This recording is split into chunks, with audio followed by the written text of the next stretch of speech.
Mali's military junta agrees to an 18-month transitional government. Congo gold miners search for bodies after landslides trigger cave-in, killing more than 50. And Afghan government negotiator says reduction in violence at top of the agenda for Sunday talks.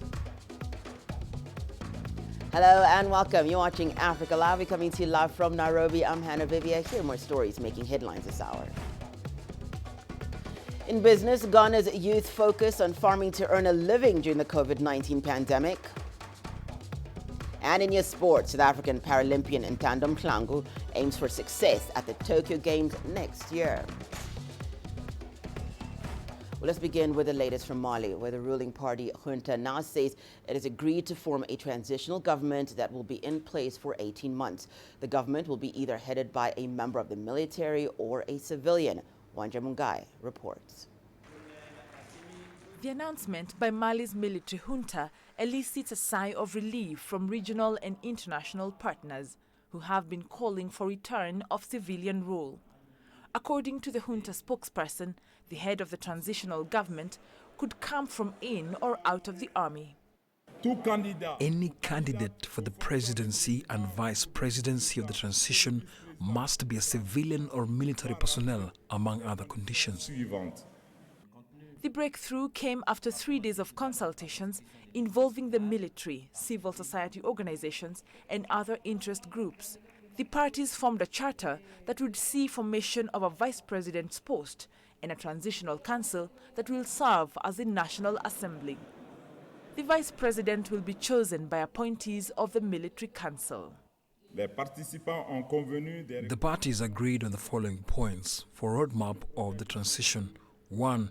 The re-establishment and strengthening of the defense and the security nationally. 2. The promotion of good governance. 3.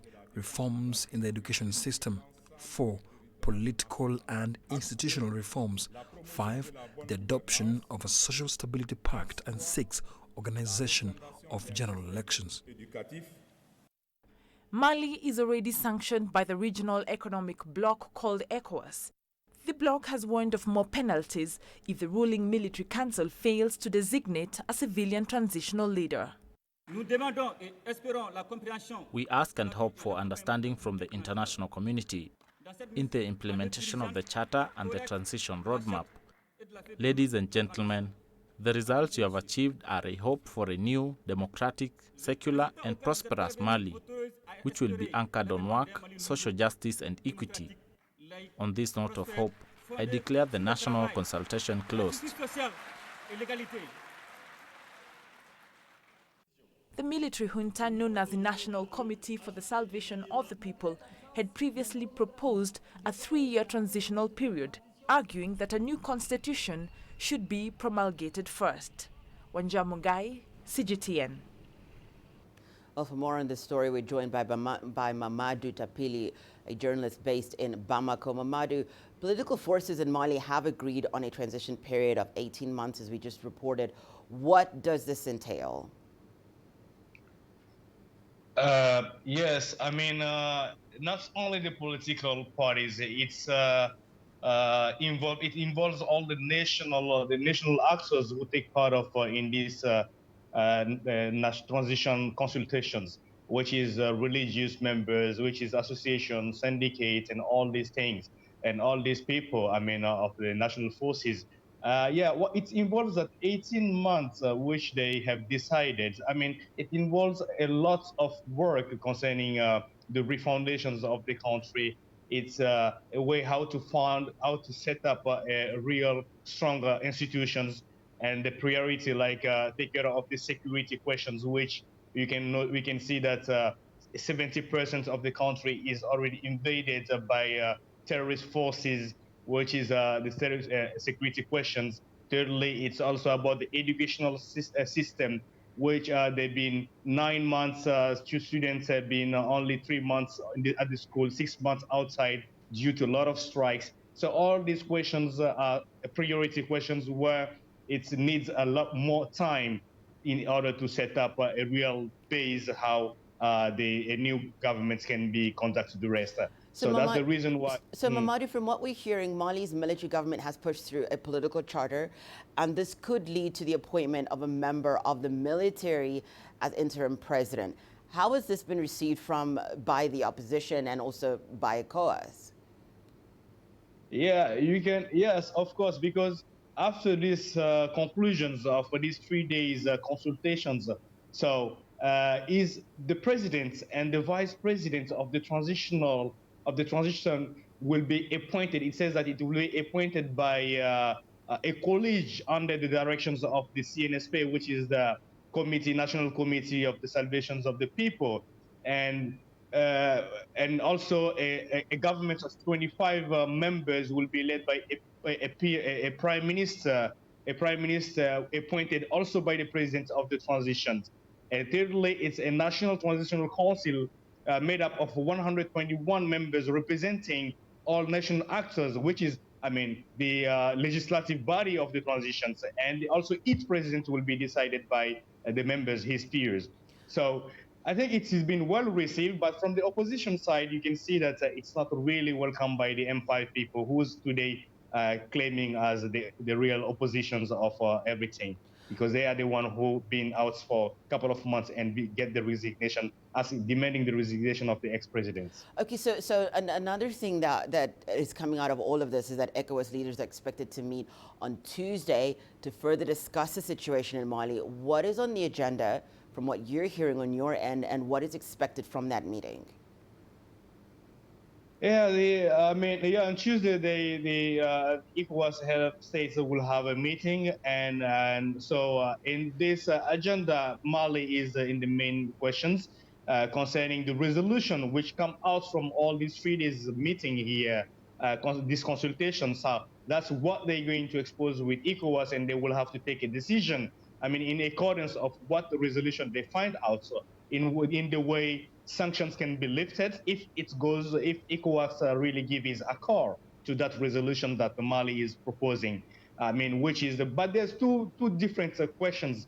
The main questions is says that it says in the resolution says that they can be appoint the National Council can appoint a civilians or a military, which is still not clarified yet. That won't make so much a big difficult questions, because still it can be a civilians if we get this they get a call with ECOWAS. But the second part is mainly about the durations of the transition, which is 18 months. And firstly, they start negotiating it for 3 years, and then they come to 2 years. But ECOWAS still maintains its position, which is 1 year. But at the end, I think they come out with the resolution of 18 months, which is 1 year and 6 months. So more or less, I think on Tuesday they should find an accord on one point. So in a way, Mali will go out of these sanctions that ECOWAS is maintaining on top of the country. So Mamadou, you had touched on this a little bit, but I just want you to, if you can give us a little bit more detail. The latest reports indicate that Mali's M5 RFP coalition has rejected the junta's post-coup charter. What more can you tell us?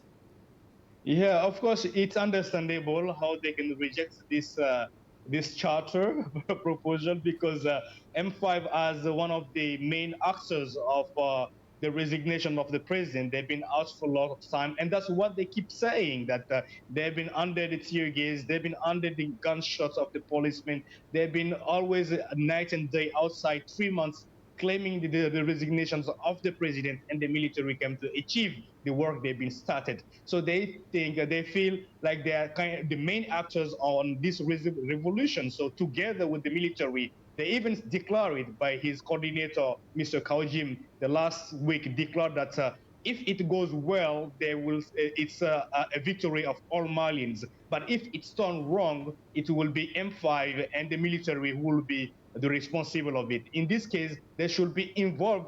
And together with the CNSP, with the military, to decide on the charter and all these things. But after this 3 days gathering, the resolution come out without any decisions of M5. Can you see the main decision is about the nominations of the president and the vice president under the directions of the militaries, where M5 has no decision in it. So at the end, even the government of 25 members will be decided, appointed by the militaries. M5 is not there. So, and these are the crucial questions. So, of course, M5 will reject this, and they will feel not being involved on the first rank. So that's the reason they just reject it. Thank it's you like for the that. military are taking Mamadou, thank you so much for that. That was Mamadou Tapili, a journalist based in Bamako. Well, let's move now to the DRC, where at least 50 people have been killed after a mine collapsed in the east of the Democratic Republic of Congo. The accident happened on Friday following days of heavy rain. Rescue workers are digging through the rubble in search of survivors. CGTN's Christopher Chamaringa tells us more in the following report. The mine accident occurred in the town of Kamituga in the DRC's South Kivu province. More than 50 people were inside digging for gold when it caved in. The governor of the area says most of the victims were young people. Search and rescue teams are still looking for survivors. Local authorities have ordered 2 days of mourning. Mining accidents are common in the DRC, with deaths reported every year due to poor safety standards. DRC President Felix Tshisekedi has expressed his condolences to the grieving families and ordered his government to take strong measures to avoid a repeat of such accidents. Chris Sochamringa, CGTN, Kinshasa, Democratic Republic of Congo. Uganda has resumed rotational deployment of peacekeepers to Somalia after halting the exercise due to COVID-19. The troop rotational exercise had been suspended in April after one of the soldiers tested positive for COVID-19. Uganda has around 6,000 soldiers under the peacekeeping mission AMISOM in Somalia. CGTN's Hilary Ayesiga tells us more. Uganda is deploying 1,800 troops to Somalia. The troops will replace an equal number of soldiers who have been serving there. The rotation exercise was delayed due to the outbreak of COVID-19. We are all new to this. We did not know what to do. We did not have the capacity then in terms of preparation to handle the situation. So the deployment was halted for 4 months. The Ugandan army now says they've built capacity to contain the virus. We've acquired, I can say, enough PPEs. In terms of personnel, like I've said, we have trained, people have trained. We have increased on the numbers to cater for the pandemic. And we've put in place the isolation centers. This is the 30th battle group to be deployed since 2007. There are over 20,000 peacekeeping troops in Somalia battling Al-Shabaab insurgents. The UN-backed peacekeeping force has troops from Uganda, Burundi, Djibouti, Kenya, and Ethiopia. Hilary Isga, CGTN, Kampala, Uganda. Well, thousands of opposition supporters in Côte d'Ivoire came out in their numbers at the country's capital in support of Henri Konan Bedi as their preferred presidential candidate. Bedi's political party hopes the former president will unseat incumbent President Alassane Ouattara. Ouattara sparked controversy by running for the presidency for a third term. Bedi has promised to back the unconditional return of all exiles and the release of all political and military prisoners from the post-election crisis, which occurred a decade ago, leaving about 3,000 people dead.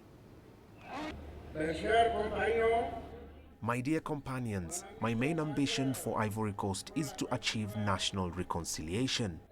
A national reconciliation across the nation for everybody.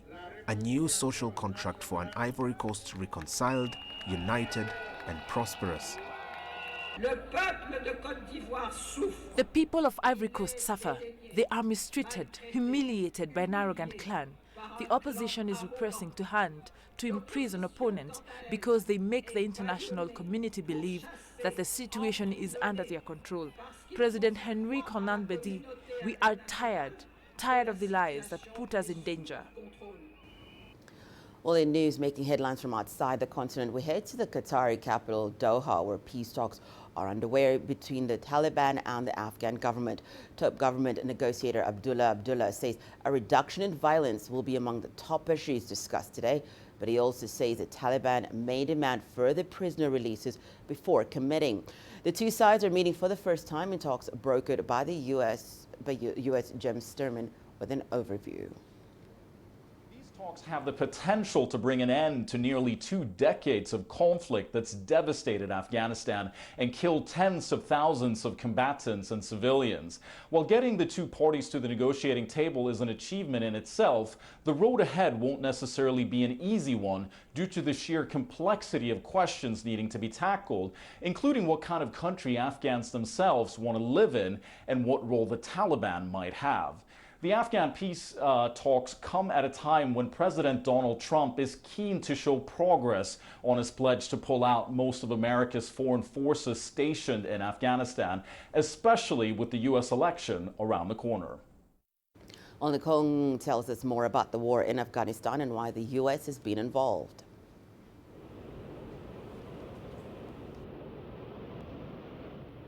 19 years ago, an attack in one part of the world sparked nearly 2 decades of war in another.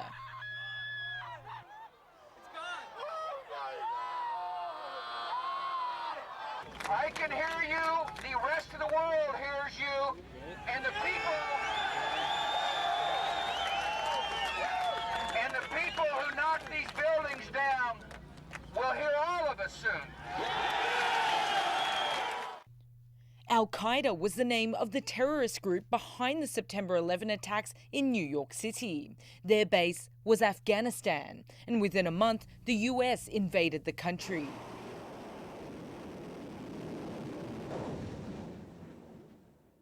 It toppled the Islamist government at the time, the Taliban, which it said was sheltering terrorists. In its place, a new government was set up, recognized by the West, but illegitimate in the eyes of the Taliban. And so for 19 years, the group waged a war of insurgency against the Afghan government and the foreign troops which backed it. It's a conflict that the UN says has left at least 100,000 civilians dead or wounded. Thousands of troops have also been killed. The US presence in Afghanistan fluctuated over the years to reach some 100,000 in 2010. This changed with President Barack Obama, who vowed to withdraw from the country. I said earlier this week, we're committed to winding down the war in Afghanistan, and we are committed to closing Gitmo. But we also made an ironclad commitment to bring our prisoners of war home. That's who we are as Americans. Earlier this year, the US and its NATO allies agreed to withdraw all troops within 14 months. In return, the Taliban promised not to allow terrorist groups to operate in its territory.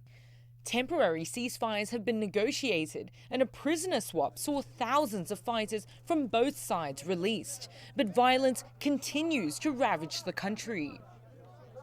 As the two sides meet at the table for the first time, all eyes are on the difficult road ahead. But it's a road which hopefully will lead to the end of a decades-long conflict. Nicole Ng, CGTN.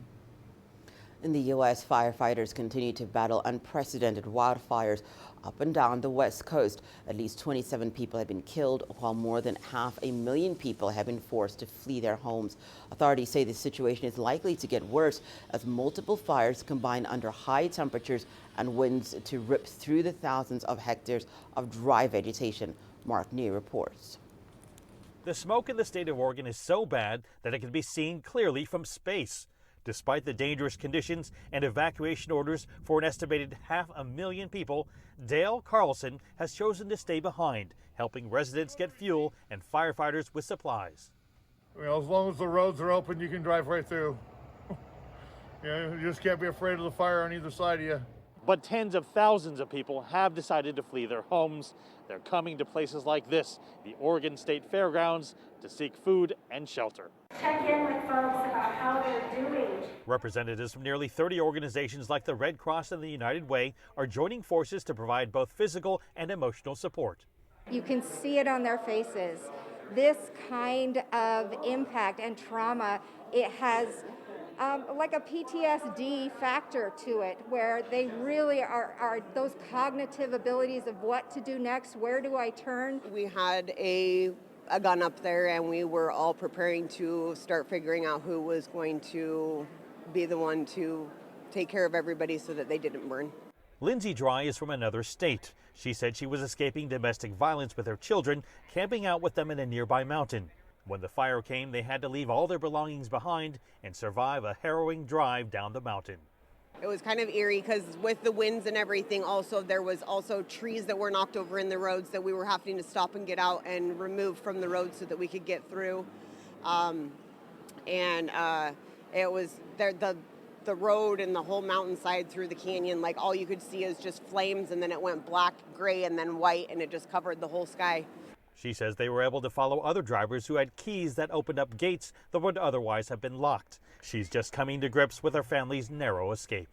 It took me about a day and a half before it actually really hit me what actually had happened, and that's when I started actually crying, and then it's gotten better. I mean, I'm just trying to look forward and not really look behind it, because that's behind us now. We have our lives, and that's what matters. So Lindsay's family is just one of the thousands who believe they are so fortunate to have made it, but also now wondering, where do they go next?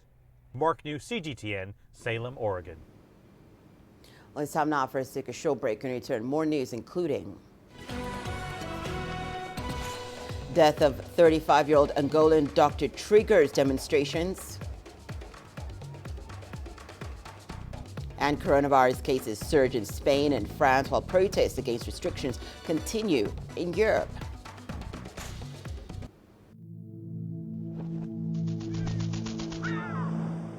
How will your world change today? What happens here? What happens there? Or what you make happen for yourself. If it matters to you, it matters to us too. Your stories are the stories that need to be told. AfricaLive. Find your voice.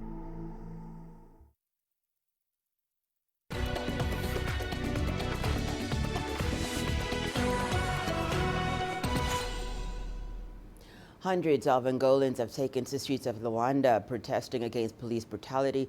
The peaceful demonstrations followed the death of a young doctor in police custody. Police say he was caught driving without a face mask on and died of a heart attack. But the doctors' fraternity in the country have dismissed the allegations, say their colleague died as a result of police brutality.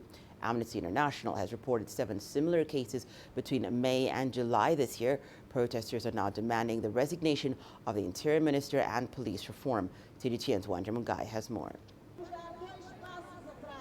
The death of 35-year-old Silva Dalla in police custody has outraged many. Led by the Doctors' Union, protesters in Angola's capital of Luanda are demanding for justice. We're the children of this motherland. We have our duties and our rights.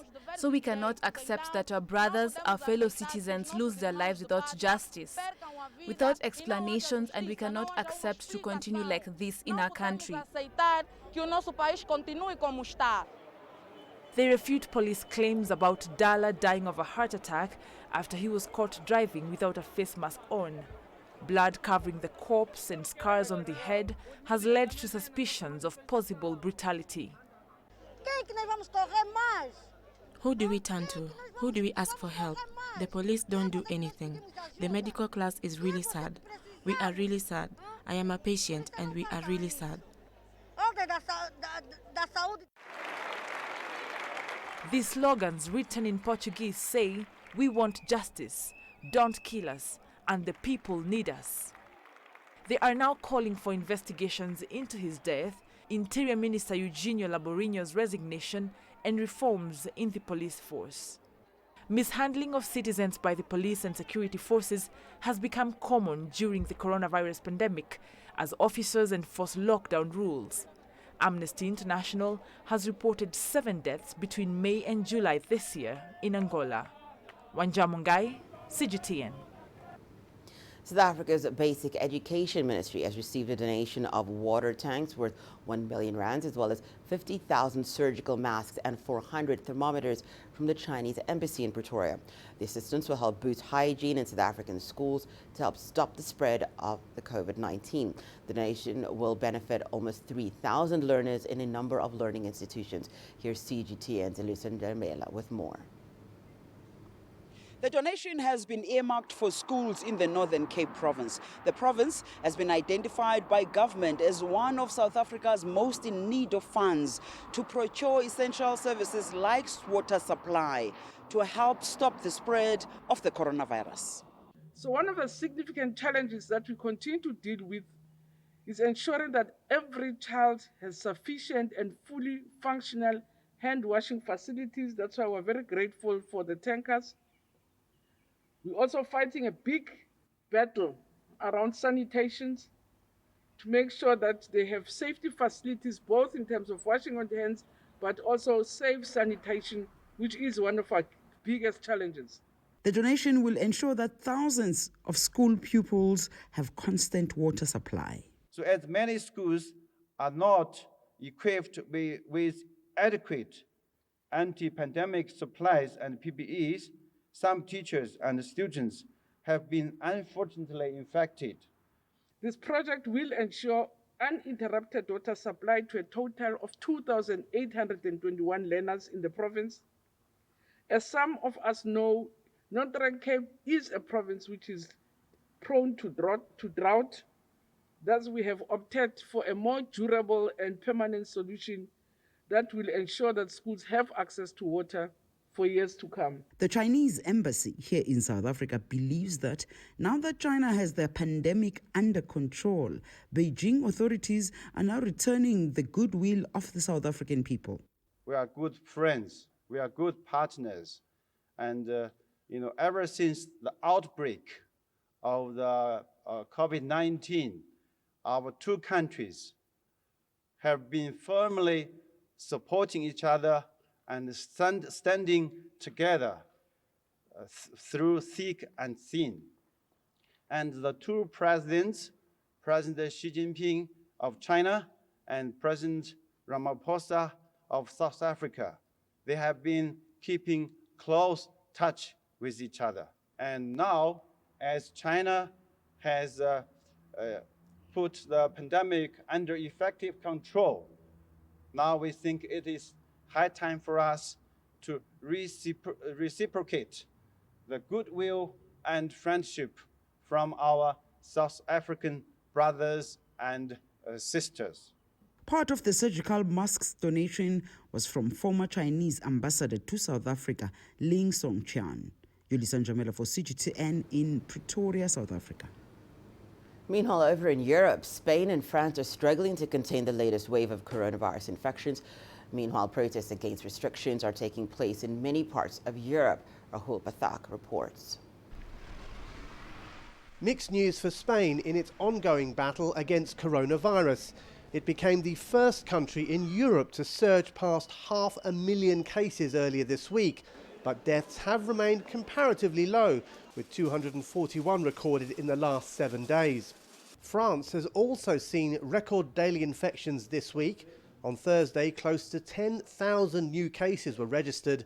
The French Prime Minister has promised to step up testing among vulnerable groups to avoid another general lockdown. Pour ces personnes prioritaires, for those who we consider a priority, we are going to increase our dedicated screening circuits. Our laboratories will reserve certain time slots for them, and we will do that where there is a need to, most notably in the big cities. et notamment dans les grandes villes. England has made further changes to its quarantine list. Anyone arriving from mainland Portugal and Hungary will now have to self-isolate for 2 weeks. Germany is braced for more anti-lockdown protests this weekend. Over 5,000 are expected in Munich, among them far-right supporters and coronavirus deniers. A similar gathering 2 weeks ago descended into violence as protesters attempted to enter the Reichstag, home to the German parliament. Further protests will also take place in Warsaw in Poland against the measures imposed by the Polish government to stem the spread of the virus. Well, Spain's capital, Madrid, will also be the scene of far-right protests on Saturday against the government's handling of the crisis. The demonstration is due to end here in Colón, which is the regular meeting place for rallies of the far-right Vox Party. Rahul Pathak, CGTN, Madrid. Clinical trials of the AstraZeneca vaccine have resumed in the UK after being put on hold earlier this week. The late-stage trial was suspended after researchers reported that one patient suffering from neurological symptoms associated with a spinal disorder. UK and Brazilian authorities have now ruled it safe to resume trials, but their counterparts in India have yet to reach a decision. The vaccine is being developed with Oxford University and has been flagged by the WHO as one of the most promising. Your business news is coming up after the break. Here's what you can expect. Ghana's youth focus on farming to earn a living amid COVID-19. And Tunisia warns of severe impact in sector amid global pandemic.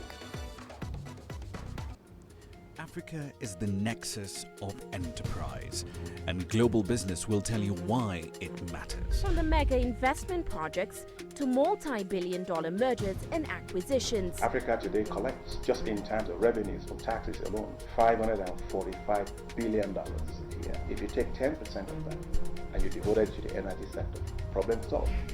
All this on Global Business, weekdays at this time on CGTN.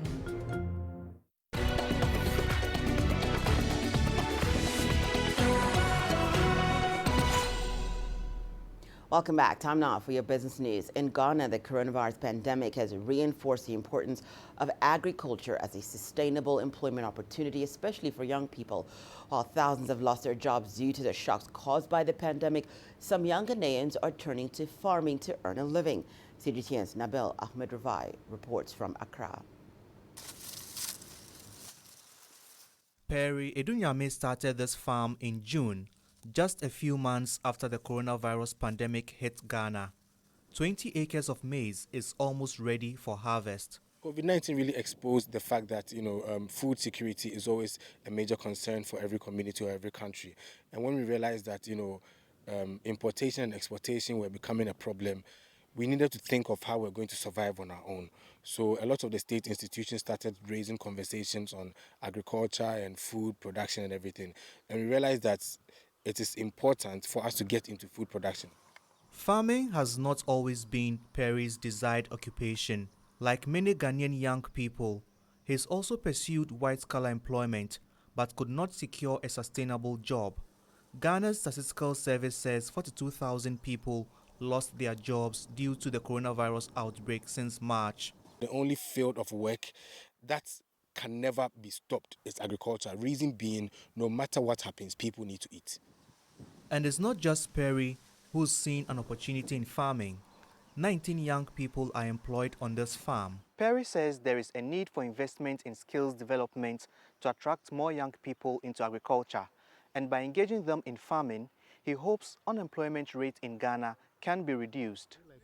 Ghana's unemployment rate is projected to hit 7.3% by the end of this year. The government says it is engaging 60,000 young people in its Planting for Food and Jobs program and hopes to make farming more attractive to younger workers.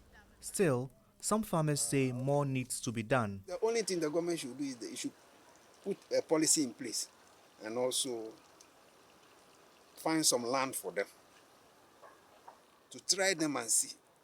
Anyone who is interested, okay, they give him the go-ahead, they give him the necessary supports.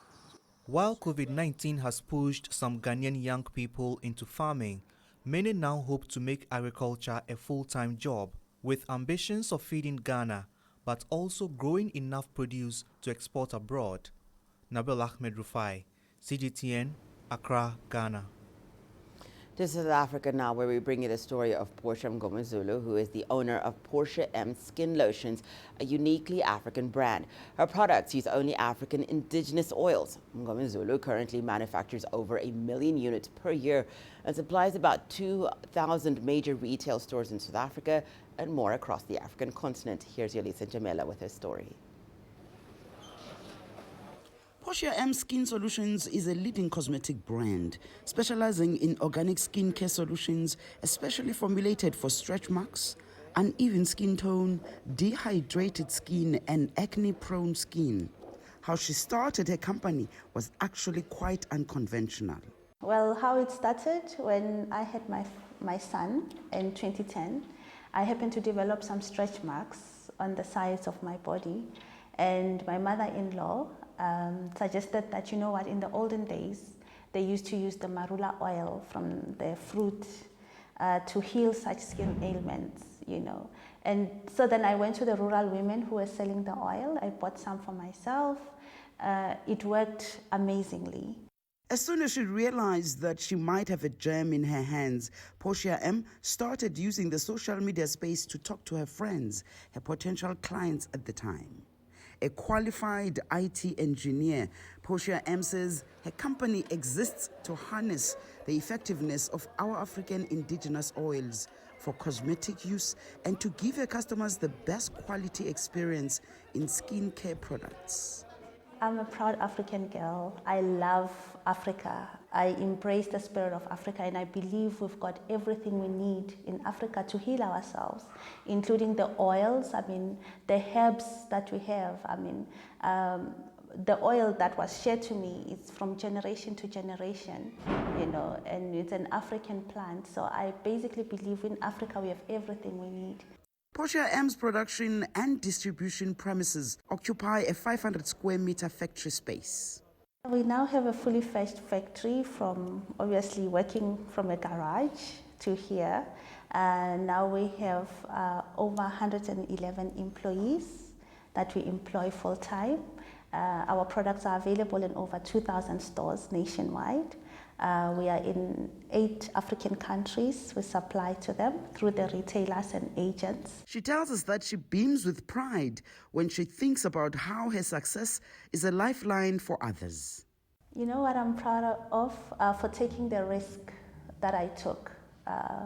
My risk today is able to provide jobs, you know. My risk today, someone can pay for their grandmother's chronic medication because I took that risk. Someone is driving a car today because I took that risk. There are husbands who take their children to school because I took that risk. And there's nothing more fulfilling to see the lives that you change through taking whatever dream that God has put in you and making it manifest to impact so many people. She's now found on the shelves of leading retailers. Portia M is determined to continue to expand her skincare and beauty range products. She wants to further venture into many other countries on the continent and the globe. Yolisa Njamela for CGTN in Centurion, South Africa. We move over to North Africa now, where Tunisia's new tourism minister has warned that the coronavirus pandemic could wipe out gains made by the sector over the last 60 years. Tunisia has pledged to deploy much-needed financial support to revive the industry, which employs close to 500,000 people. From Tunis, here's Adnan Chouachi with more. Tunisia's tourism ministry has unveiled a stimulus package to 8 hotels and tourism players, with funds to ride out the downturn caused by the COVID-19 pandemic. The state will not abandon the tourism sector. We will provide direct financial support to keep the remaining hotels open and to preserve jobs. I commend the sector's resilience during this crisis. We will ensure tourist activities return to normalcy after the pandemic. The newly sworn-in tourism minister assured of adequate security despite the recent terrorist attack in the coastal city of Sousse, and maintained there have been no cancellations or interruptions reported so far. Our hearts are with the National Guard victim and his family. Yes, we are hit by a terrorist attack, but it did not impact tourist activities. Tunisia remains a safe destination which applies strict security and health protocols in accordance with international standards. Tourism experts have expressed optimism that the North African state could attract over 9 million visitors in 2021 if the coronavirus crisis ends this year. This is crucial to the industry that provides 10% of the country's gross domestic product. The objective of the tourism sector is to work 365 days a year without interruption. We must diversify our offers and services to attract more international tourists to the Tunisian destinations in the post-COVID-19 crisis period. Tunisian authorities are promoting alternative and domestic tourism to make up for the losses during the coronavirus crisis. In addition, a short-term action plan is currently being devised to prepare the recovery of the tourism sector. According to recent statistics published by the Central Bank of Tunisia, the country's cumulative tourism revenues fell by 61% to $500 million at the end of August 2020. The current health crisis threatens over 1 million direct and indirect jobs in the tourism sector. Adnan Shawishi, CGTN, Tunis. Let's take a short break and return. We'll look at how Kenya's all-female ranger unit is struggling to fight poaching. The greatest journeys, the greatest sights, the greatest adventures.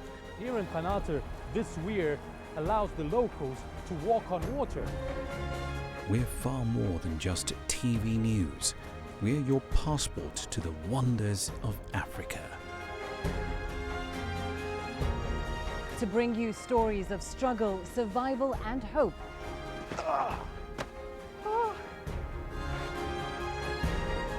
So let's explore.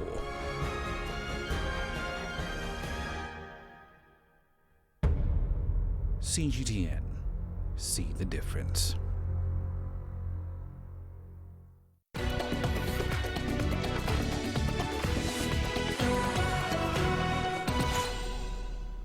The COVID-19 pandemic has adversely affected wildlife conservation, which relies heavily on revenue from tourism. According to the Kenya Wildlife Service, 1.8 tons of bushmeat was confiscated between January and May 2019. That figure rose to 2.8 tons in a similar period in 2020. In Kenya's Amboseli ecosystem, an all-female ranger unit dubbed Team Lioness is fighting poaching even during the pandemic. Here's their story. Early in the morning, the all-female ranger unit, Team Lioness, begins the day with a 5-kilometer warm-up run to make their body ready for the daily patrol. After coming back to the base for a brief tea break, the work officially begins. To assemble the necessary tool for our daily patrol, that is a notebook, a GPS, a binocular. We sight some animals. Sometimes we went for the community. We collecting helpful information for our job. When we get an emergency report like a burning place, poachers around, and sometimes we go and help them. Patrolling 20 kilometers in the bush on a daily basis is quite demanding. While keeping an eye on poachers, the rangers sometimes face abrupt attacks from wild animals. We met with the buffalo abruptly. Then others climbed the trees. As we lay down, as we see as a buffalo is a dangerous animal because it just come and trap you down. The pandemic has triggered an increase of poaching activities nationwide, making the rangers' work even more crucial to wildlife conservation. Working during this difficult period has also posed great emotional challenges to the team. Another challenge is that we stayed here for so long without going to visit our families back home after the COVID-19 breakout. We stayed here for 3 months constantly. We missed our families and our children very much. Communication was difficult and we would only have limited time to talk to them through mobile phones, but we will never see each other face to face. Because of COVID-19, tourism has collapsed and therefore there is not enough revenue for wildlife agencies to undertake their mandate of conservation and management. And we have ensured that we have given these rangers adequate resources to be able to continue their patrols and help the Kenya Wildlife Service. Many would think that being a ranger is a job reserved for men, but this team of women has challenged this ingrained notion. Thanks to their guard, last year there were no reports of poaching at Kenya's Amboseli landscape. Nick Madimba, CGTN. Well, just like humans, animals too care for their offspring and fight for their loved ones. Today, on our continued series of CGTN's Digital Safari, we explore this unique bond.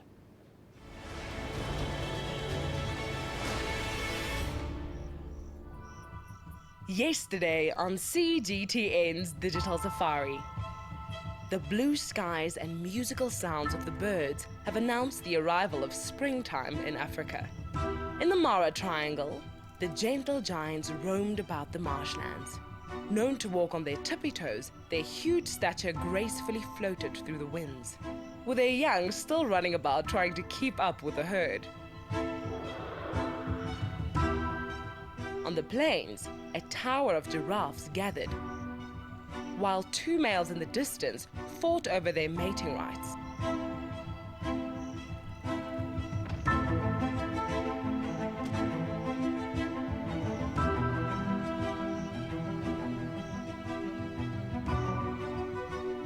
With the warmth of the sun enveloping the land, banded mongoose emerged from their burrows, showing off their best yoga poses while going about their routine. At Buffelshoek Dam, the African buffalo embarked on an unexpected crossing. Buffalo are great swimmers. This time, they didn't need to show off their skills, but rather just sauntered across.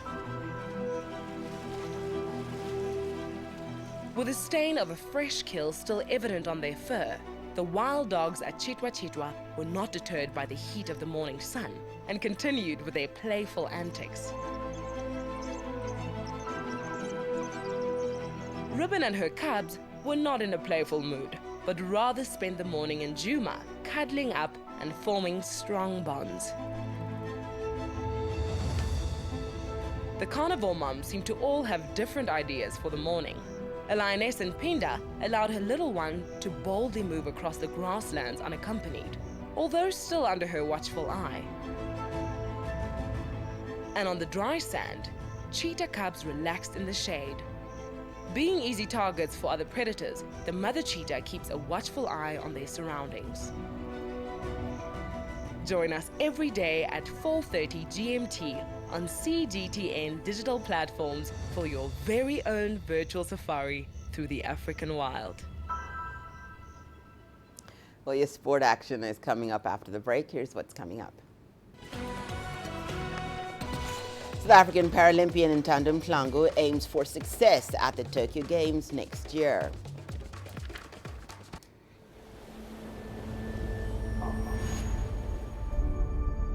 How would you create your legend? On the fields, on the tracks, in the arenas of Africa. Were you born to be a player? Could this moment be yours?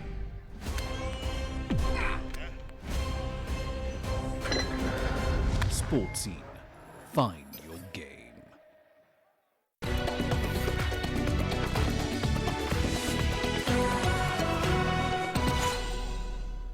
Well, time now for your sport news. Well, during the pandemic, there's been not much to celebrate, but with a year to go to Tokyo 2020 Olympics and Paralympic Games, there's plenty to get excited about. One South African Paralympic star is looking forward to lifting the gloom when he takes on the competition in Japan. Here's CGTN CSWC with his story. Ntando Mhlangu is an athlete to keep an eye on. As a 14-year-old, he won silver in the 200 meters T42 class at the Paralympics in 2016 and is regarded as one of the brightest talents in the Paralympic movement, which is astonishing considering he only received his blades in 2012. 4 years on from Rio, the high school senior is more determined than ever to improve on his African record and his silver medal. People always ask me what was the one thing that you would have changed if you had to go back to 2016. it will probably be the mindset, you know. Focused on a lot of wrong things. You know, you focused on the other guy that's going to take the gold medal. You know, that was the young me at the age of 14 years old. But now, mindset-wise, you know, you're thinking about what you do at training, when you're in the race, you know, what you have to do right. Born with a condition known as congenital hemophilia, Ntando Mhlangu spent most of his young life in a wheelchair. The year of his 10th birthday, incidentally, also the year of the London Paralympics, things changed, and the sprinter never looked back. You know, it's the ability to move. It's the ability to be able to go from one place to another.